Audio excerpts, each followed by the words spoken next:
விஜய்க்கு தமிழக அரசியல்ல அவருடைய அரசியல் குறிக்கோள் தான் என்ன? 26ல என்ன அச்சீவ் பண்ண விரும்புறாரு? திமுக வீழ்த்தணும்னு நினைக்கிறாரா? அப்படின்ற ஒரு கேள்வி இருக்கு. அத மட்டும் நிறைவேத்திட்டு அவர் அப்படியே கிளம்பி போலான்னு பார்க்குறாரா? பேக் டூ கிரவுண்ட் மாரி திரும்ப பழைய கிரவுண்டுக்கு போகணும்னு நினைக்கிறாரா? அப்படிங்கிறது நமக்கு புரிஞ்சுக்க முடியல. என்ன விஷயத்த நோக்கி அவர் அரசியல் கணக்கு போட்டு வராருன்னு தெரியல.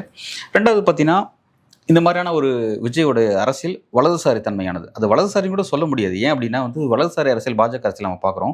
அந்த வலதுசாரி அரசியல் அவங்களுக்குன்னு சொல்லி ஒரு சித்தாந்தம் வச்சிருப்பாங்க. அந்த சித்தாந்தத்துக்காக டெடிகேஷனா ஒர்க் பண்ணுவாங்க. கிட்டத்தட்ட ஆர்எஸ்எஸ் பார்த்தீங்கன்னா, 100 வருஷத்துல இன்னைக்கு இந்த இடத்துக்கு வந்து நின்றுருக்காங்க. அதுக்கு அவங்களோட உழைப்பு எவ்வளோ தலைவர்கள் தோன்றி மறைஞ்சிருக்காங்க. நிறைய விஷயத்த செஞ்சிருக்காங்க. ஒரு உழைப்பு இருக்கு.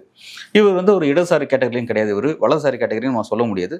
ஒரு 2த்துக்கும் இல்லாம ஒரு கொள்கை இல்லாத நபரா இருக்காரு. கொள்கை இல்லாத நபர்கள் ரொம்ப டேஞ்சரானவங்கிறது ஏற்கனவே நம்ம பேசியிருக்கோம். அதாவது அவங்க எதை கொள்கை எடுத்துப்பாங்கன்னா, அந்த நேரத்துக்கு என்ன விஷயமோ அதை ஒரு கொள்கையை மாத்தி கூட தன்மை கொண்டவங்களா இருப்பாங்க. ஸோ அந்த ஒரு சிக்கல் இவர்கிட்ட இருக்கு. 2வது வேற யாருனாலும் இவர் எப்படி வேணாலும் தன்னோட தேவைக்கு ஏத்த மாரி பயன்படுத்தக்கூடிய நபராவும் இருக்காரு.